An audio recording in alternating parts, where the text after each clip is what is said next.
স্বামী স্ত্রী মিল মোহব্বত তকদির। এই নকশার গুণাগুণ বলার আগেই বলতে চাই মাশআল্লাহ।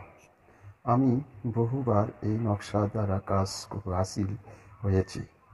এই নকশার 3টি মক্কেল রয়েছে। কেউ যদি এই নকশার জাকাত একবার আদায় করে নিতে পারে তবে সারা জীবন এই নকশা ফয়দা উঠানো যায়। স্বামী স্ত্রীর মধ্যে এই নকশা খুব ভালো ফল পাওয়া যায়। এবার কিভাবে জাকাত আদায় করবেন? চন্দ্র মাসের প্রথম বৃহস্পতিবার থেকে ফজরের নামাজের পর নকশাটি লাল কালি দ্বারা 101টি নকশা লিখবে। এবার 101টি আটার গোলা বানাবে।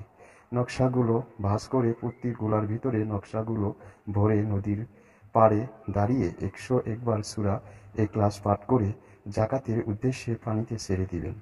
এভাবে 7 দিন এই আমল করলে এই নকশার জাকাত আদায় হয়ে যাবে। স্বামী স্ত্রীর মধ্যে মিল মোহব্বত গভীর ভালোবাসা করিতে চাইলে এই নকশা শনিবার ফজরের নামাজের পর 21টি নকশা লিখে 21 দিন এশার নামাজের পর তিলের তেলে ভিজিয়ে সলিতা বানিয়ে মোমের আগুনে জ্বালাবেন।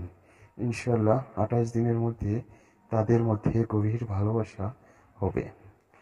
পীর পীরনানি নামে গুণে আল্লাহর কালামের গুণে যেন হে আল্লাহ অমুকের বেটা অমুকের বেটি বেশুমার মহব্বত হোক। দোহাই 70 পীরের কালা চান, দোহাই ওস্তাদ গুরু। এর জন্য অনুমতি কমেন্টে জানিয়ে দিবেন।